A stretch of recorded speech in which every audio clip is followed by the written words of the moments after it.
우리가 함께 주목할 말씀은 신약성경 마가복음 13장 1절부터 13절 그리고 32절부터 37절 말씀입니다.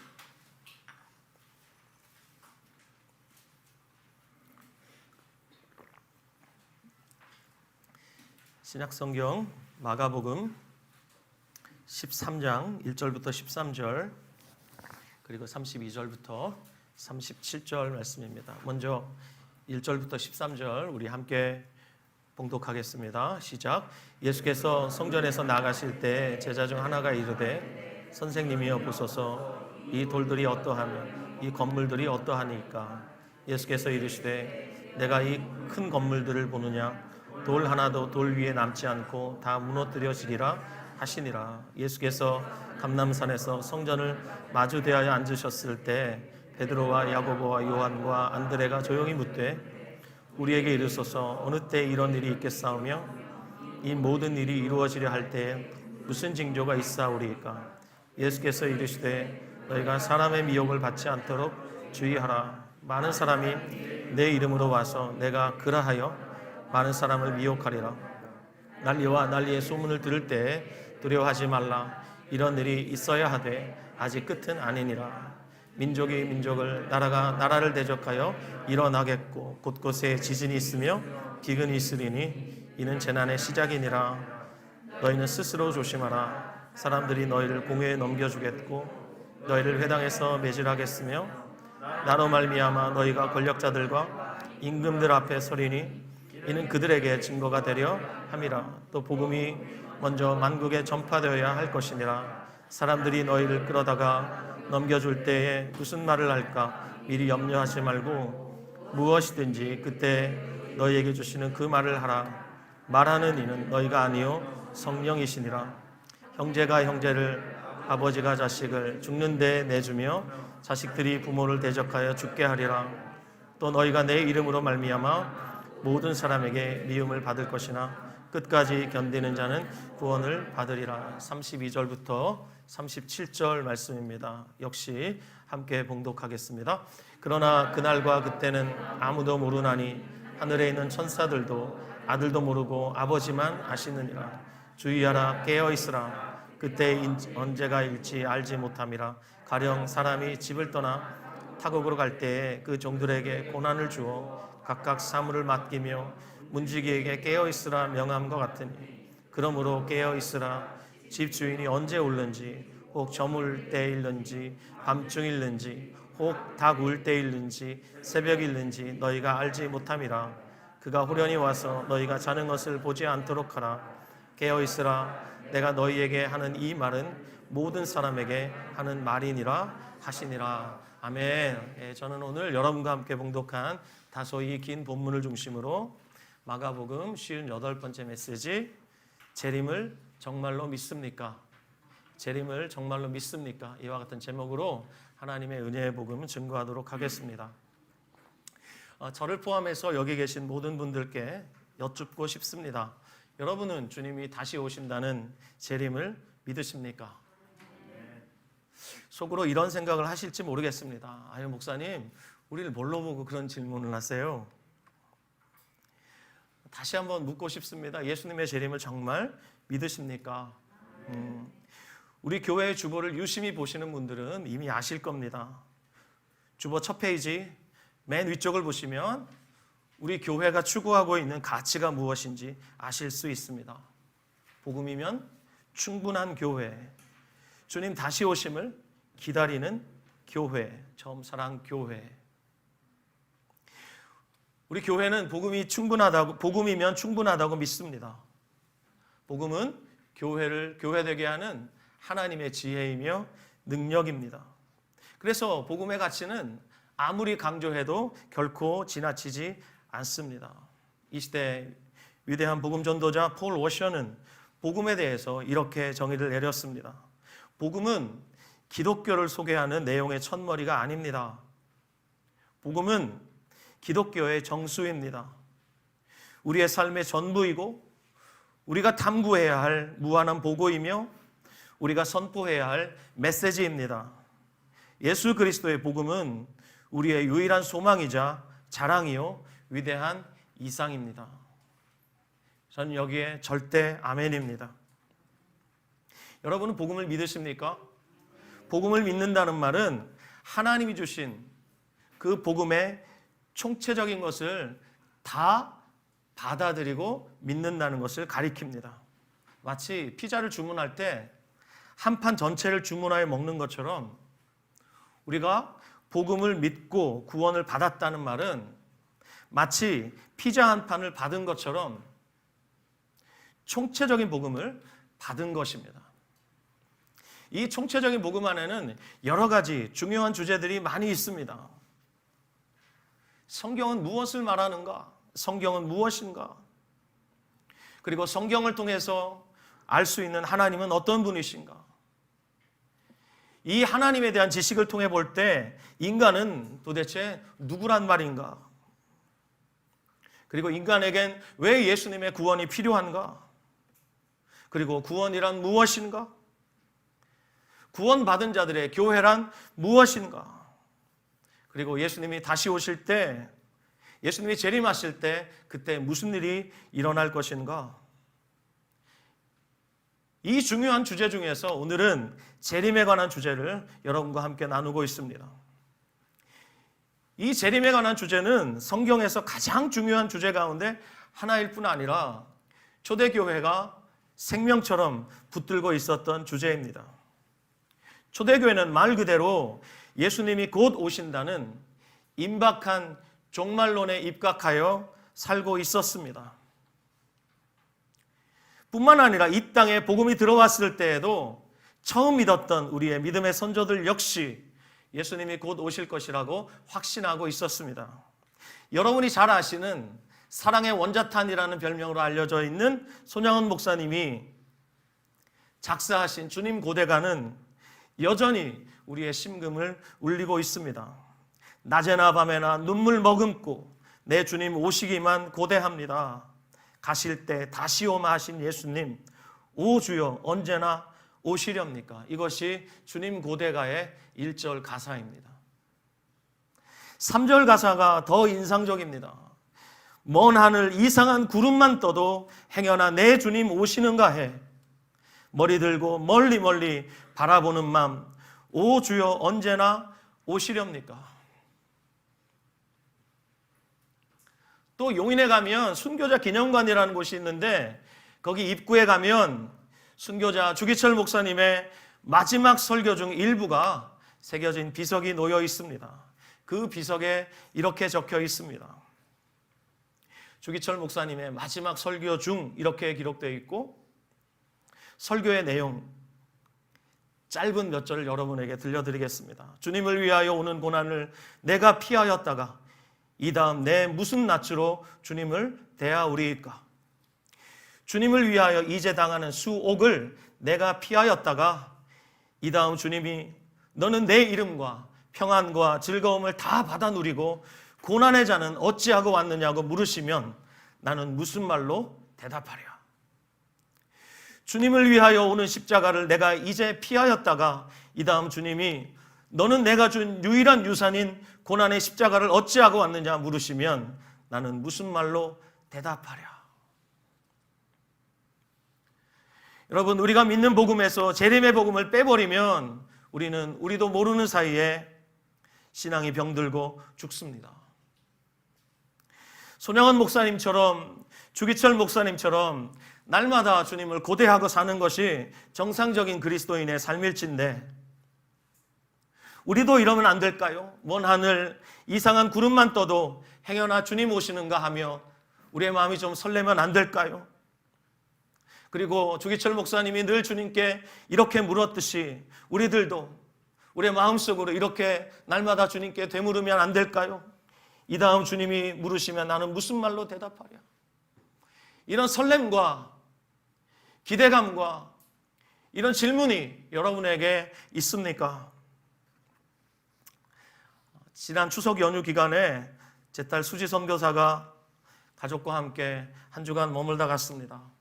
처음 오는 날 모처에서 함께 저녁을 먹기로 했는데 너무 보고 싶은 나머지 지하철을 타고 버스를 타고 도착하고 보니까 3시간 전이에요. 3시간 동안 커피 한 잔 시켜놓고 작은 빵 한 조각 시켜놓고 멀뚱멀뚱 앉아 있었습니다. 그러면서 가슴이 콩닥콩닥 뛰기 시작했습니다. 이 메시지를 준비하면서 제 마음속에 이런 생각이 들었습니다. 내가 그날 그랬지. 근데 나는 오늘 그때 그런 마음으로 주님을 기다리고 있는가 제 자신에게 질문해 보았습니다. 여러분은 어떻습니까? 여러분 마음에 주님이 다시 오실 것이라는 그 사실 앞에 가슴이 설레고 여러분이 가슴이 뛰고 오늘 내가 정말 주님을 만나도 괜찮을까? 라는 질문이 여러분에게 있습니까? 신약 성경을 보면 사도행전과 서신서에 등장하는 초대교회는 정말 예수님이 곧 오실 거란 믿음으로 살았음을 알 수가 있습니다. 그들이 살아있는 동안에 정말 예수님이 오실 줄 알았습니다. 그러나 그때부터 지금까지 예수님은 오시지 않았습니다. 지난 2000년 동안 예수님이 아직 오지 않았기 때문에 사람들은 혹여 이렇게 생각합니다. 주님이 정말 오시는 거 맞아요? 해마다 10월이 되면 가끔 제 마음속에 쓰라린 한국교회의 상처가 생각이 납니다. 바로 1992년 10월 28일에 있었던 휴거소동 말입니다. 저 서울시 성산동에 있었던 다미선교회 다가올 미래를 대비하라. 너무 좋은 이름인데 그 다미선교회 이장님 목사로 인해서 수많은 사람들이 미혹을 당하여서 10월 28일 날 예수님 재림하신다며 흰 옷을 입고 당시에 그 다미선교회에 우리나라 공영방송 카메라가 총출동해서 그 교회에 들어가는 사람들을 다 찍었습니다. 그때 사람들이 밖에 있는 사람들을 불쌍히 여기면서 손에 V자를 그리면서 이렇게 입장을 했어요. 그날 자정에 그들은 휴거될 줄 알았습니다. 그래서 자정에 가까운 시간에 정말 열광의 도가니였습니다. 그것을 KBS, MBC 카메라가 다 찍었어요. 그런데 자정이 지나도 아무 일도 일어나지 않았습니다. 그때 들어갈 때는 V자를 그리며 들어갔던 사람들이 나올 때는 머리를 쳐박으면서 부끄러워서 어쩔 줄 모르고 그 교회 건물을 빠져나오는 것도 역시 카메라가 다 찍었습니다. 그 후로 한국교회의 사회적 신뢰도는 급전직하해버리고 말았습니다. 그 후로 저 같은 목회자들은 오늘과 같은 설교 강단에서 재림이라는 주제, 종말이라는 주제에 대해서 설교하기가 너무너무 힘들어졌습니다. 그렇다고 해서 총체적 복음 안에 담겨져 있는 이 명백한 진리인 이 재림이라는 주제를 제가 설교하지 않으면 안 되지 않습니까? 더욱 믿어야 하고 더욱 알아야 하지 않겠습니까? 재림신앙이야말로 교회를 교회되게 하는 하나님의 지혜요 능력인 줄 믿습니다. 예수님 당시에 경건한 유대인들은 하나님께서 역사의 마지막에 이스라엘 성전을 회복하실 것이라고 굳게 믿고 있었습니다. 그들의 그 믿음의 근거가 되는 성경 구절 하나를 꼽으라면 이사야서 2장 2절에서 4절 말씀을 꼽을 수가 있습니다. 제가 읽겠습니다. 말일에 여호와의 전에 산이 모든 산 꼭대기에 굳게 설 것이요 모든 작은 산 위에 뛰어나리니 만방이 그리로 몰려들 것이라. 많은 백성이 가며 이르기를 오라 우리가 여호와의 산에 오르며 야곱의 하나님의 전에 이르자.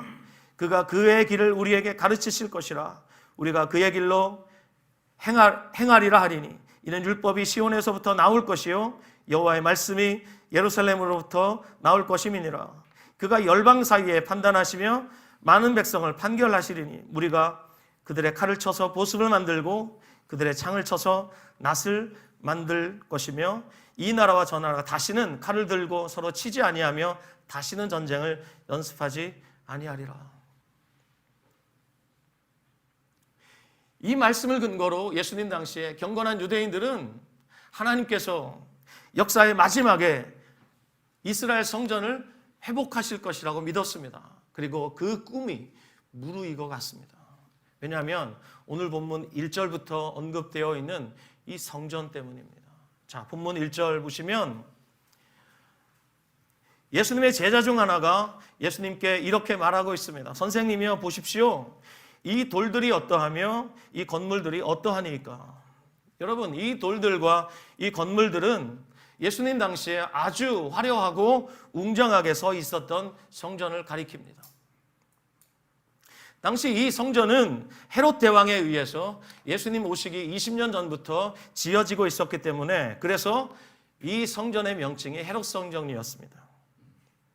그런데 요한복음 2장 20절을 보면 이 성전이 예수님 당시까지도 지어지고 있었는데 무려 46년 동안 지어지고 있었습니다. 이 성전은 AD 66년에야 완공이 되는데 무려 86년 동안 지어지게 됩니다. 이 성전을 지었던 헤롯 대왕은 이방인이었습니다. 그는 에돔 사람이었습니다.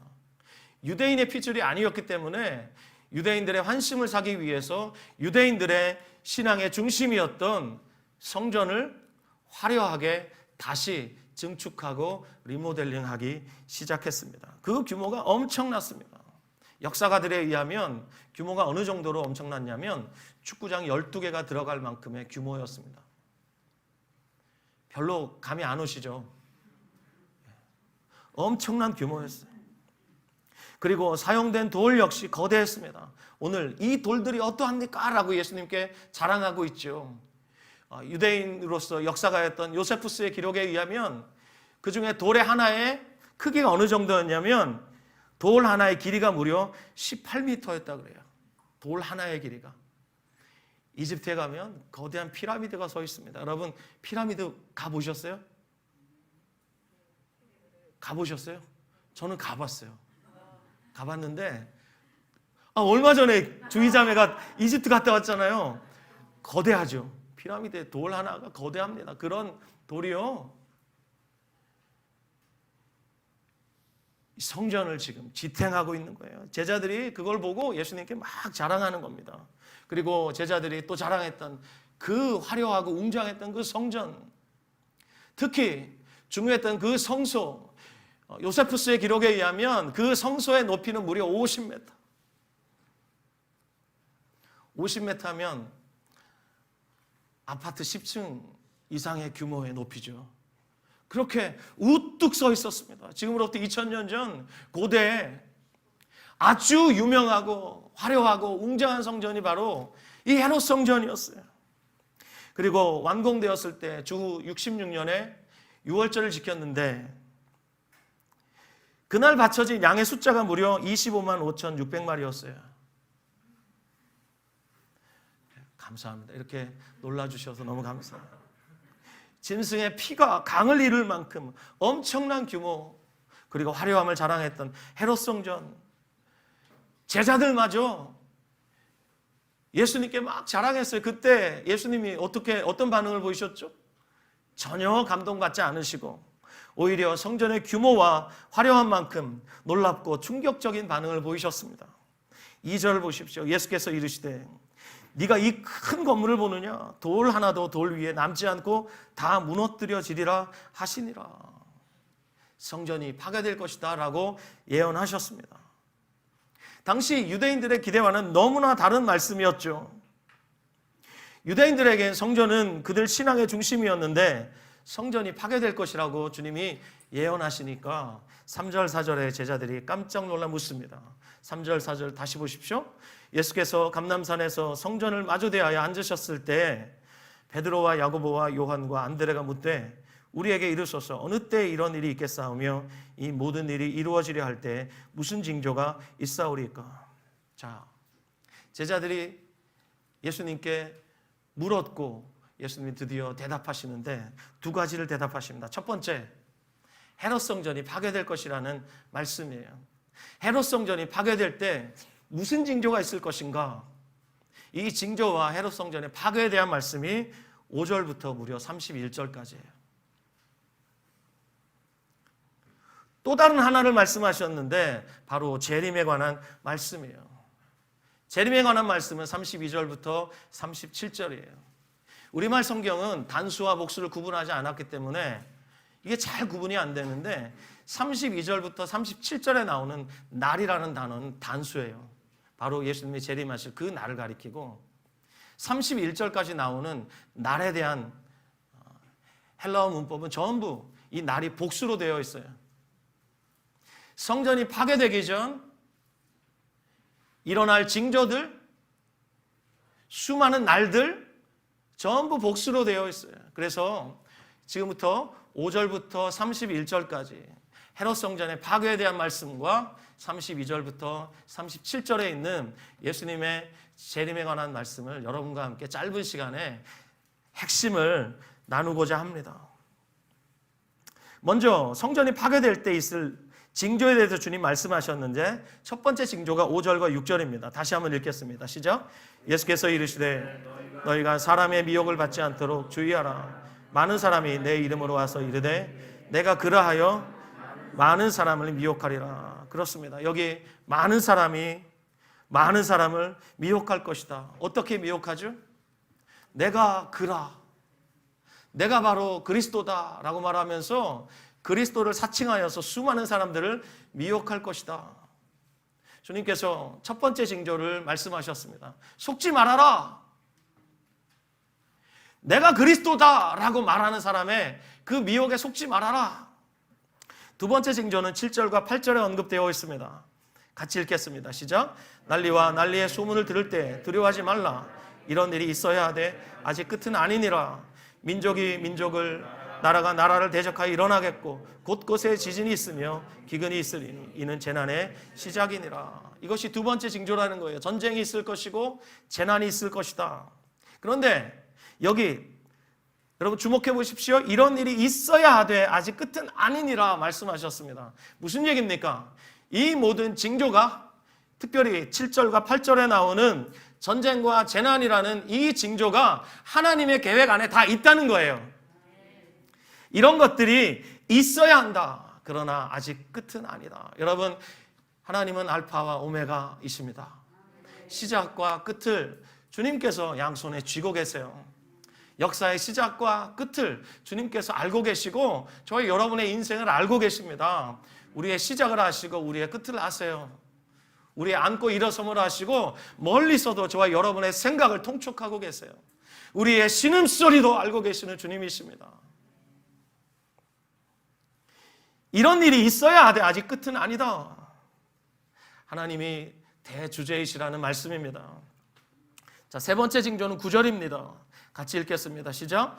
너희는 스스로 조심하라. 사람들이 너희를 공회에 넘겨주겠고 너희를 회당에서 매질하겠으며 나로 말미암아 너희가 권력자들과 임금들 앞에 서리니 이는 그들에게 증거가 되려 함이라. 요즘 금요 비상기도 모임 시간에 사도행전 말씀을 나누고 있는데 예수님이 하신 이 말씀이 그대로 성취되고 있는 것을 보게 됩니다. 제자들이 공회 앞에 끌려갑니다. 그런데 제자들 전혀 주눅들지 않습니다. 하나님 앞에서 하나님의 말씀을 듣는 게 옳은가 아니면 너희 말을 듣는 게 옳은가 판단하라 이러면서 그들이 도무지 예수의 이름으로 부활을 말하지 말아라 그래도 제자들은 옥에 던져지고 등에 채찍을 맞는 한이 있어도 그것을 기쁨으로 감당합니다. 능욕당하는 것을 기쁨으로 감당합니다. 정말 세상이 감당하지 못할 사람들이었습니다. 예수님의 이 말씀이 사도행전부터 벌써 실제가 되고 있다는 것을 우리는 볼 수 있습니다. 이렇게 예수님과 복음 때문에 교회가 고난당하고 핍박과 박해를 받는 것, 이것이 세 번째 징조입니다. 네 번째 징조가 10절에 나옵니다. 함께 10절 읽겠습니다. 시작. 또 복음이 먼저 만국에 전파되어야 할 것이니라. 아멘. 교회가 고난을 당하고 핍박과 박해를 받을 때 놀랍게도 그 교회를 통해서 복음이 만국에 전파되게 된다는 것입니다. 이것이 징조가 될 것이다 라고 주님이 말씀하고 계십니다. 보십시오 여러분, 이 여러 가지 징조가 이루어질 때 성도들에게 필요한 것이 무엇이겠습니까? 13절 말씀이에요. 13절 같이 읽습니다. 시작. 또 너희가 내 이름으로 말미암아 모든 사람에게 미움을 받을 것이나 끝까지 견디는 자는 구원을 얻으리라. 예, 이런 징조가 이루어질 때 주님 분명히 말씀하십니다. 너희에게 필요한 것은 인내다. 인내하면서 나의 계획을 신뢰하라. 주님이 말씀하시는 거예요. 특별히 가장 참기 어려운 것이 무엇입니까? 가장 참기 어려운 것이 11절, 12절이에요. 사람들이 너희를 끌어다가 넘겨줄 때 나를 넘겨주는 그 사람이 내가 사랑하는 사람이라면 너무 가슴 아프죠. 너무 참기 힘들죠. 특별히 12절 보면 형제가 형제를, 아버지가 자식을 죽는 데 내어주고 자식들이 부모를 대적하여 죽게 한다. 미가 선지자를 통해 주님 말씀하셨어요. 사람의 원수가 그 집안 식구리라 말씀하셨어요. 너무 가슴 아픈 일 아니겠어요? 아버지가 자식을 죽는 데 내주고 자식이 부모를 죽는 데 내어주고 정말 믿었는데 나를 사지로 몰아넣고 이런 상황을 당하면 여러분 정말 살고 싶지 않을 겁니다. 그때 너희 분명히 기억해라. 끝까지 견뎌야 한다. 끝까지 견뎌야 한다. 주님 말씀하셨어요.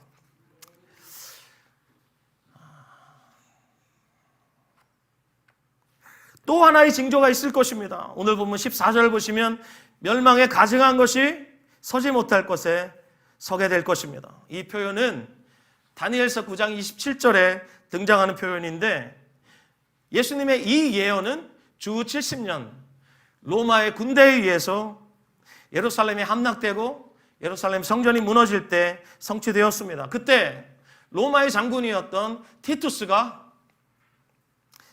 하나님의 그 거룩한 성전에 독수리 문양에 새겨진 로마 황제의 깃발을 세웠습니다. 이방인 황제의 깃발이 하나님의 그 거룩한 성전에 서게 되었습니다. 그렇게 예수님의 이 예언이 성취가 되었습니다. 그리고 주 70년 로마가 예루살렘을 무너뜨릴 때 그 환란은 전에도 없었고 후에도 없을 만큼 극심한 환란이 될 것이라고 예수님이 오늘 본문 19절에서 말씀하고 있습니다. 함께 19절 말씀 다시 한번 읽어보겠습니다. 이는 그 날들이 환란의 날이 되겠습니다. 하나님께서 창조하신 시초부터 지금까지 이런 환란이 없었고 후에도 없으리라. 그런데 여러분 이 말을 문자적으로 그대로 읽으시면 안 되고 하나님이 모세를 통해서 하나님 백성을 애굽에서 끌어내실 때 10가지 재앙을 내리실 때에도 주님이 이런 말씀을 그대로 하셨어요. 출애굽기 10장 14절 그리고 출애굽기 11장 6절에도 보면 전에도 없었고 이제도 없고 앞으로도 없을 큰 재앙이라고 주님이 말씀하셨어요. 하나님의 심판은 이런 것입니다. 여러분 이 땅에 살아가고 있는 어떤 인간이 하나님의 심판 앞에 설 수 있겠습니까? 그 어떤 권력자가 하나님의 심판을 견딜 수 있겠습니까? 예루살렘 성전이 무너질 때 전에도 없었고 후에도 없을 극심한 환란이 있을 것이라고 주님이 예언하셨는데 실제로 유대인이여 역사가였던 요세푸스의 기록에 의하면 그가 남긴 유대 전쟁사라는 책이 있습니다. 그 책 5권에 보면 이런 말이 있어요. 주 70년 예루살렘이 함락되었을 때 예루살렘에는 임신 중인 여자들이 적지 않았다고 합니다. 그리고 로마의 군인들이 얼마나 끔찍하게 예루살렘을 무너뜨렸냐면 임신 중인 여인의 배를 갈랐다고 합니다. 그리고 주님 말씀하신 대로 전쟁과 기근이 있을 것이라고 말씀하셨는데 그 예루살렘 성 안에 기근이 극심하니까 자신의 아이를 잡아먹었다는 이야기도 거기에 기록이 되어 있습니다. 여러분 이렇게 예루살렘 성전이 무너질 때 예수님 말씀하신 이 징조가 하나하나 다 성취가 되었습니다. 예수님의 말씀은 절대로 허언이 아니었습니다. 뿐만 아니라 AD 70년 이후에 그때로부터 지금까지 예수님이 말씀하신 여기 나오는 이 4가지의 징조 있지 않습니까? 미혹을 받을 것이다. 그 다음에 전쟁과 재난이 있을 것이다. 그리고 너희가 고난을 당하고 핍박과 박해를 받을 것이다. 그리고 복음이 모든 민족 가운데 전파될 것이다. 이 네 가지 징조는 예수님이 승천하시고 교회가 탄생하고 AD 70년에 예루살렘 성전이 무너진 이후로도 지난 기독교 2000년의 역사를 통해서 이 징조들은 끊임없이 반복되었습니다. 예를 들어 볼까요? 예수님 시대에도, 초대교회에도, 그리고 지난 기독교 2000년의 역사에도 적그리스도와 거짓 선지자들은 늘 존재해 왔습니다. 지금 이 땅에도 30여 명이 채 안 되는 자칭 그리스도가 현역으로 뛰고 있습니다. 이만희가 신천지의 교주 노릇을 하고 있고, 어머니 하나님이라고 일컬어져 있는 장길자 씨가 하나님의 교회에 교주로 지금 맹활약하고 있습니다. 문선명은 죽었지만 그의 아내 한학자가 지금 여전히 사람들을 미혹하고 있습니다. JMS 여전히 활동하고 있고, 여러분 요즘은 전능하신 하나님 교회라 그래서 중국으로부터 수입된 이런 이단들이 아주 교묘하게 사람들을 미혹해가고 있습니다. 요한일서 2장 18절에 사도 요한이 이렇게 말했습니다. 아이들아, 지금은 마지막 때라 적그리스도가 오리라는 말을 너희가 들은 것과 같이 지금도 많은 적그리스도가 일어났으니 그러므로 우리가 마지막 때인 줄 아노라. 여러분, 마지막 때, 말세야, 종말이야. 언제부터입니까? 예수님이 오신 때부터 다시 오실 때까지 지난 2000년의 역사를 마지막 때 종말이라고 하는 것입니다. 사랑하는 자들아, 지금이 마지막 때인 줄 아노라. 마지막 때의 가장 큰 특징 중 하나가 뭐예요? 적그리스도, 거짓 선지자들이 일어나서 사람들을 미혹하는 거예요. 요한일서 4장 1절, 사랑하는 자들의 영을 다 믿지 말고 오직 영들이 하나님께 속하였나 분별하라. 많은 거짓 선지자가 세상에 나왔습니다. 아멘. 수많은 거짓 선지자가 오늘도 다른 복음을 선포합니다. 여러분, 바울이 말했듯이 우리는 십자가에 못 박힌 그리스도를 전합니다. 이 복음 외에 다른 복음을 전하면 나라도 저주를 받으리라. 주님 말씀하셨어요. 바울이 말했어요. 하늘에서 온 천사라도 저주를 받을 것이다 라고 말했어요. 여러분, 다른 복음 없어요. 오직 십자가의 그리스도, 그 그리스도의 복음밖에 없어요. 할렐루야. 또 전쟁과 기근과 지진은 예수님 시대부터 지금까지 지구촌 곳곳에서 일어났고 지금도 일어나고 있습니다. 그리고 우리는 앞으로 인류가 기후재앙으로 멸망받을지도 모른다라는 암울한 전망을 받아들고 있습니다. 우리의 미래는 절대 유토피아가 아닙니다. 사람의 힘으로는 절대로 유토피아를 건설할 수가 없어요. 사람이 노력하면 노력할수록 유토피아는커녕 디스토피아, 그런 세상을 맞이할 수밖에 없습니다. 또 어떻습니까? 성도의 고난과 교회를 향한 박해와 핍박은 어떻습니까? 구약시대에도 교회는 핍박을 당했고, 예수님 시대에도, 초대교회 시대에도, 그리고 지난 기독교 2000년의 역사 내내 교회는 핍박과 박해를 받아왔습니다. 최근 중국의 시진핑 정권이 기독교를 엄청나게 박해하고 있는데, 제가 금요일에도 금요 비상기도 모임 시간에 설교했는데 들으신 분도 계실 겁니다. 인터넷으로 많은 분들이 들으셨는데, 중국 지하교회 지도자 왕이 목사님이 지난 2018년 연말에 중국 당국에 체포되었습니다. 구금되었습니다. 그 후로 9년형을 선고받고 지금 복역 중에 계십니다. 수많은 지하교회 지도자들이 잡혀갔습니다. 그때를 대비하여 왕이 목사님이 짧은 편지 하나를 남겼습니다. 그 편지가 그 유명한 믿음의 불복종 선언문입니다. 자기가 잡히면 72시간 내에 이 믿음의 불복종 선언문을 중국 교회에 다 알려라. 제가 몇 번 읽었습니다. 제 서재에 갖다 놓고 계속 읽을 작정입니다. 지난 재직교회 리트릿에서 우리 재직들에게도 제가 한 구절 한 구절 읽어가면서 재직들에게 정말 제가 간절한 마음으로 나누었습니다. 여러분, 예수님 시대부터 지금까지 교회는 끊임없는 핍박과 박해를 당해왔습니다. 미국의 고든 코넬 세계 기독교 연구센터라고 하는 기관이 있는데, 그 기관이 발표한 바에 의하면 박해받는 크리스천에 대한 연례 보고서를 매년 발표하는데 2016년 자료입니다.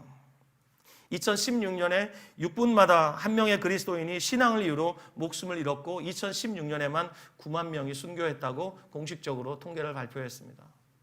그리고 2005년부터 2015년까지 약 10년 동안 약 90만 명에서 100만 명에 이르는 사람들이 그리스도인들이 순교했다고 통계를 발표했습니다.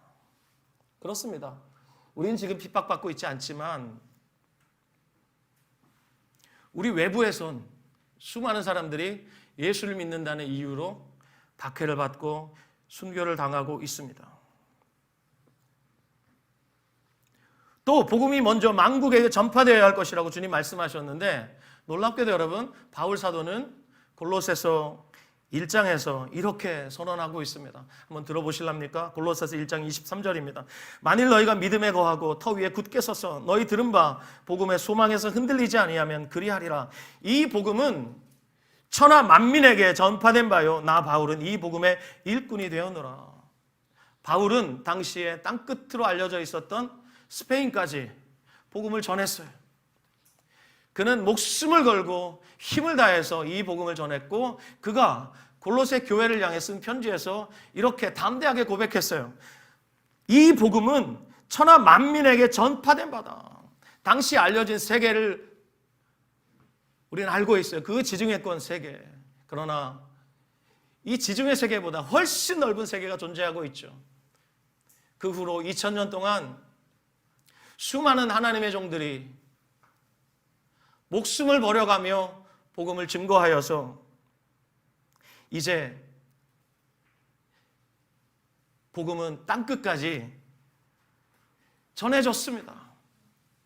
여러분도 아시겠지만 요즘 아프리카 오지를 가나 네팔 오지를 가나 다 휴대폰을 들고 있습니다. 거기까지 전파가 다 도달하고 있습니다.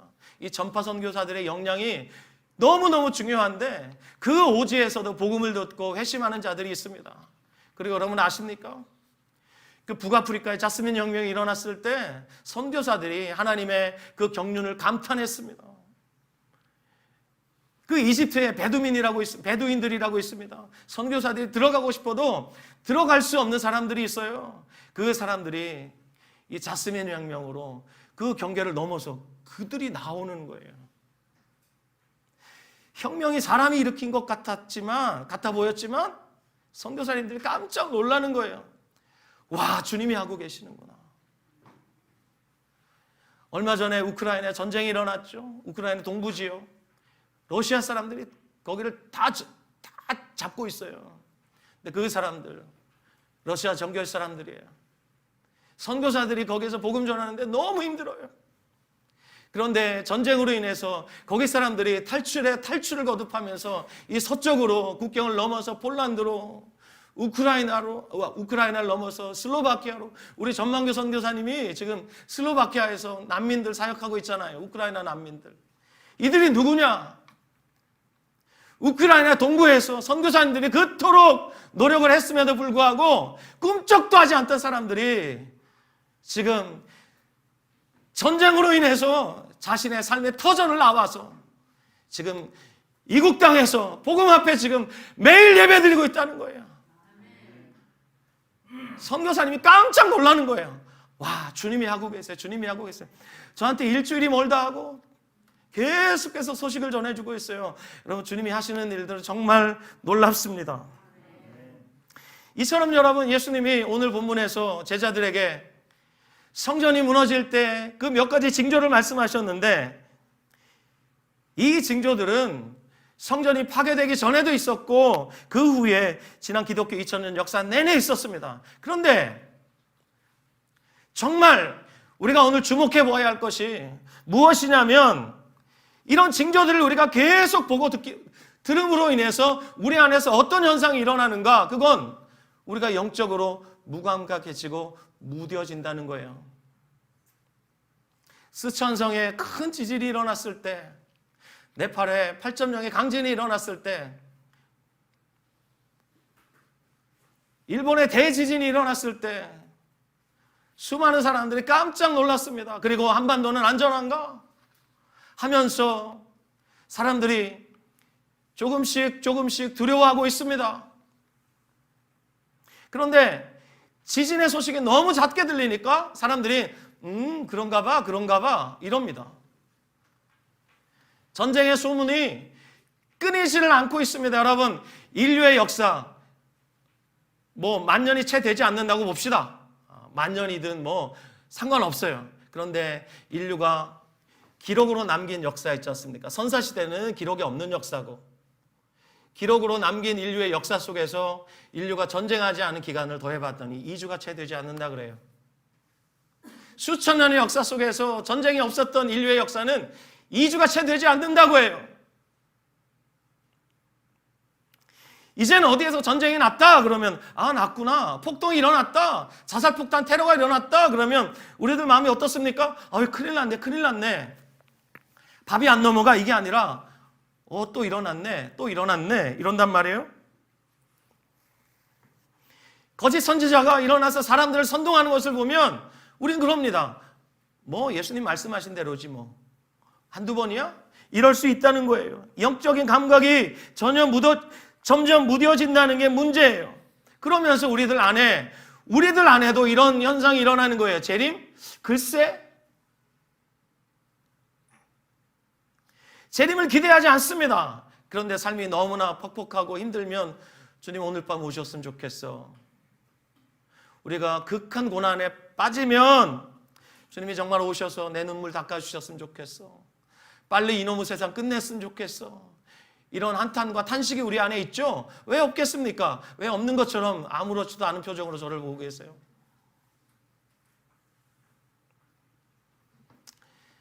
지금은 우리가 송내 북부역을 내려서 오지만 전에 있던 예배실 송내 남부역 1번 출구로 나가면 거기 다이소를 지나서 에스컬레이터 타고 내려가면 거기 상설 의류 할인 매장이 있었습니다. 그 앞을 지나가면 의류를 잔뜩 쌓아놓고 방송으로 뭐라고 하는 줄 압니까? 오늘이 마지막입니다.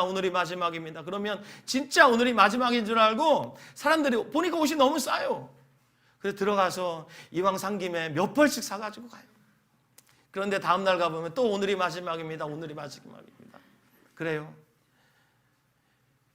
그 할인 매장 사장님은 양치기예요, 양치기. 사람들이 오늘이 마지막입니다 이 말을 이젠 안 믿어요. 역사의 끝이 있습니다. 예수님 다시 오십니다. 그러면 그리스도인들 중에도 이걸 안 믿는 사람들이 있어요. 그래서 주님이 힘주어 말씀하셨어요. 계시록 22장에 내가 속히 오리라가 아니라 내가 진실로 속히 오리라 이렇게 말씀하셨어요. 진짜다 얘들아. 내가 진실로 속히 온다. 여러분, 오늘 우리가 함께 주목하고 있는 마가복음 13장 보면 여기에 성전이 무너질 때 어떤 징조가 있겠습니까? 라고 제자들이 물었을 때 예수님이 성전이 파괴될 때 징조는 말씀하세요. 그런데 예수님이 다시 오실 때 징조는 말씀을 안 하세요. 물론 우리는 영적으로 민감하게 깨어 있어서 주님이 오실 때가 다 됐다라고 우린 느낍니다. 그런데 마가복음, 적어도 마가복음의 기록에 의하면 예수님이 재림하실 때 징조는 여기 하나도 없어요. 그러면서 뭐라고 말씀한 줄 아세요? 딱 한마디 하세요. 깨어 있으라. 이게 전부예요. 징조를 말씀하지 않았어요. 그냥 깨어 있으라 말씀하셨어요. 그러면서 비유 하나를 말씀하시죠. 13장 34절 보십시오. 가령 사람이 집을 떠나 타국으로 갈 때 그 종들에게 권한을 주어 각각 사물을 맡기며 문지기에게 깨어있으라 명함과 같으니. 여기 권한을 주었다고 말씀해요. 이 권한이 뭐냐면 예수님의 신적 권위를 뜻하는 헬라어 단어예요. 엑수시아예요. 신적인 권위를 누구에게 주셨다는 거예요? 그 종들에게 주셨다는 거예요. 그 종들이 맡은 그 일은 하나님이 맡기신 신적인 권위예요. 여러분, 이 신적인 권위로 맡기시면서 뭐라고 말씀해요?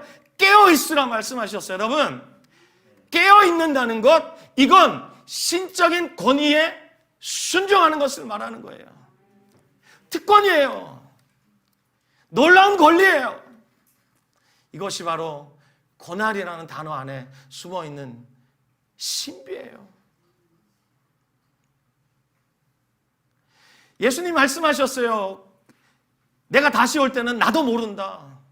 여러분, 이스라엘의 결혼식을 알면 이 말은 그냥 이해가 됩니다.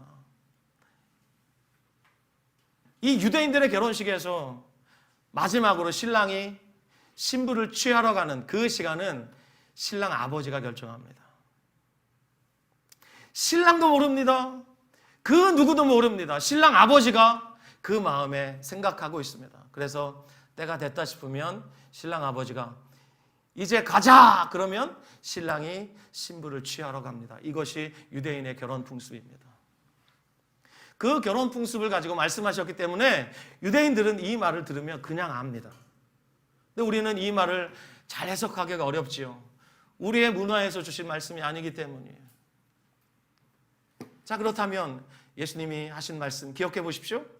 그날과 그때는 아버지만 아신다. 나도 모른다 라고 말씀하시면서 종들에게, 당신의 종들에게, 교회에게, 자 37절 제일 끝에 뭐라고 말씀하세요? 이 말은 모든 사람에게 하는 말이니라. 당시 제자들뿐만 아니라 초대교회뿐만 아니라 지난 기독교 2000년 역사 속에서 오고 갔던 모든 그리스도인들에게 주시는 말씀이에요. 이 말씀에서 주님 뭐라고 말씀하세요? 깨어 있으라. 이 말 한마디 주님이 주고 가셨어요. 깨어 있는 것이 너희에게 신적인 권한이다. 특권이다. 라고 말씀하셨어요. 그러므로 여러분, 그 문지기에게 깨어 있으라고 말씀하셨는데, 문지기인 저와 여러분, 우리들에게 정말 중요한 임무, 단 하나의 유일한 임무가 무엇이겠습니까? 깨어 있는 것입니다.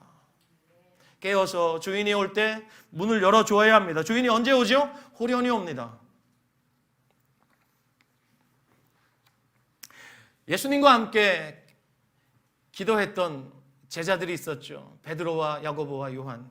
이 세 사람을 주님이 늘 중요한 곳에 데리고 다니셨는데 마지막 겟세마네에서 기도하실 때 베드로와 야고보와 요한을 데리시고 주님이 따로 한적한 곳으로 가셨어요. 그리고 돌 하나 던져질 만큼 그 거리에 주님이 떨어져서 기도하고 계시면서 제자들에게 뭐라고 말씀하셨어요? 깨어 있으라. 나와 함께 깨어 있으라 주님 말씀하셨어요. 그리고 주님이 1시간 정도 기도하시고 오셨어요. 그런데 제자들은 자고 있었어요. 그러게 주님 뭐라고 말씀하세요? 나와 함께 한시도 깨어 있을 수 없더냐. 이거 산술적으로 보면 딱 1시간을 가리키는 헬라어 단어예요. 그렇지만 이건 영원하신 하나님의 그 관점으로 볼 땐 찰나의 순간에 불과한 겁니다. 이 짧은 시간도 너희가 나와 함께 깨어 있을 수 없더냐. 주님이 말씀하신 거예요. 그때 깨어 있지 못했던 베드로, 결국은 예수님을 모른다 3번 부인하죠. 마지막엔 자기 자신을 저주하면서 예수님을 부인합니다. 그때 닭울음 소리를 듣고 베드로가 나가서 통곡하죠. 왜 내가 그때 깨어있지 못했지? 예수님이 깨어있으라 말씀하셨을 때 내가 순종했어야 되는데 사탄이 베드로를 청구했어요. 밀가부르듯 하려고 사탄을 청구했어요. 사탄이 베드로를 요구했어요. 그때 주님께서 베드로를 지켜주셨어요. 나중에 베드로가 초대교회를 향해서 그 애끓는 심정으로 말하죠. 베드로전서 4장 7절에 만물의 마지막에 가까웠으니 그러므로 너희는 정신을 차리고 근신하여 기도하라. 깨어있는데 실패했던 베드로가 그 쓰라린 과거의 경험을 가지고 당시 초대교회를 향해서 이렇게 애끓는 심정으로 권면하고 있는 겁니다. 정신을 차리고 깨어 기도하라. 그렇다면 여러분, 깨어 있다는 게 무슨 뜻입니까? 깨어 있으십시오. 여러분, 깨어 있어야 합니다. 깨어 있다는 게 무슨 뜻인가요? 깨어 있다라는 단어에 늘 따라붙는 단어가 하나 있습니다. 그것이 뭐냐면 기도라는 단어입니다. 여러분, 기도하고 계십니까? 미국의 유명한 설교자요 목회자인 존 파이퍼는 이렇게 말합니다. 기도하지 않으면 죽은 삶입니다. 동의가 되십니까? 기도하지 않으면 죽은 삶입니다. 여러분은 죽은 삶을 살고 계십니까? 아니면 살아 꿈틀대는 화로 같은 그런 삶을 살고 계십니까? 또 깨어있다는 말은 예수님이 성전이 무너질 것을 말씀하신 것, 그 가운데 말씀하신 것이기 때문에 깨어있다라는 말의 의미는 그 화려하고 웅장하게 보이는 그 성전처럼 외형을 가꾸는 것이 아니라 그 내면, 속사람, 그 마음의 숨은 사람을 가꾸는 것을 말합니다. 그 사람이 말씀과 기도로 깨어있는 것을 말하는 거예요. 여러분, 우리 외모 갈수록 후패해집니다. 아무리 땡겨도 내려가게 돼 있어요. 예? 아무리 펴도 쭈글쭈글해지게 돼 있어요. 아무리 스트레칭을 해도 구부러지게 돼 있어요. 아무리 기억력을 잃지 않으려고 노력해도 가물가물해집니다. 책을 읽으면 앞에 읽은 내용이 생각이 안 나요. 다시 보게 돼요. 이게 우리예요.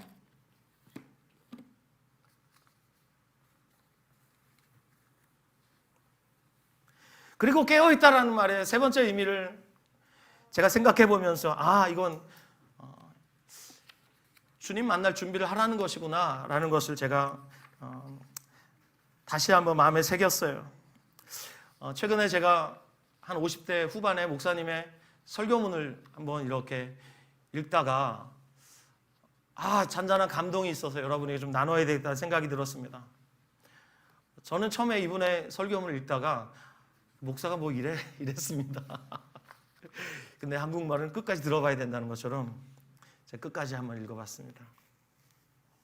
그 설교문을 여러분에게 길지 않습니다. 짧습니다. 한번 읽어드리겠습니다. 저는 언제 죽어도 좋다는 생각을 늘 했습니다. 목사이기 때문에 하는 소리가 아니라 정말 제 정직한 생각입니다. 오히려 죽음에 거는 기대도 있었던 것이 사실입니다. 그렇죠. 우리가 죽으면 주님과 함께 있게 되잖아요. 사도 바울도 그랬습니다. 내가 죽어서 지금 주님과 함께 있는 것이 더 좋다. 그렇지만 사도 바울은 자기에게 주어진 사명 때문에 그러질 못했죠. 계속 읽겠습니다. 그런데 언제부터인가 그렇게 굳건하게 갖고 있던 삶과 죽음에 대한 저의 생각이 변하고 있습니다. 제 나이도 이제 올해로 50대 후반이 되었습니다. 50세가 넘으면서 가장 많이 생각한 것이 무엇인지 아십니까? 그것은 오래 살고 싶다는 생각입니다. 제가 이렇게 읽고 나니까 목사가 말이야 속으로 이랬단 말이에요. 근데 한국말은 끝까지 들어봐야 되죠. 제가 오래 살고 싶다는 의미는 행복한 인생 더 오래 즐기고 싶다는 의미가 아닙니다. 사랑하는 아내와 자녀들과 더 오래 이 땅의 삶을 살고 싶다는 의미도 아닙니다. 제가 이 땅의 삶을 더 오래 살고 싶어하는 이유는, 잘 들으세요, 지금 이대로 하나님 앞에 서면 저는 너무나도 부족해서 머리를 들 수가 없을 것 같아서입니다. 너무나도 부끄러운 삶의 연속이라 책망만 받을 것 같아서 내 인생을 만회해야 할 시간이 필요하다는 의미입니다. 그런 의미에서 저는 오래 살고 싶습니다. 그래서 저도 그랬어요. 나도 오래 살고 싶어요, 주님.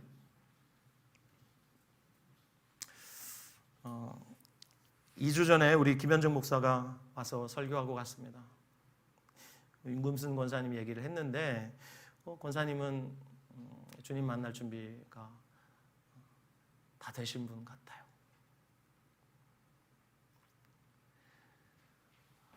전에도 병원에 입원하셨을 때 제가 잠시 신방 간 적이 있는데 저한테 처음으로 하신 말이 무슨 말이냐면, 목사님 저 지금 죽어도 괜찮아요. 그 말이었어요. 여러분에게 한번 물어보고 싶습니다. 여러분은 오늘 주님 만나셔도 되겠습니까? 정직하게 저는 이 목사님처럼 오래 살고 싶습니다. 왜냐? 주님 앞에 너무 부끄러운 삶이었기 때문에 그래요.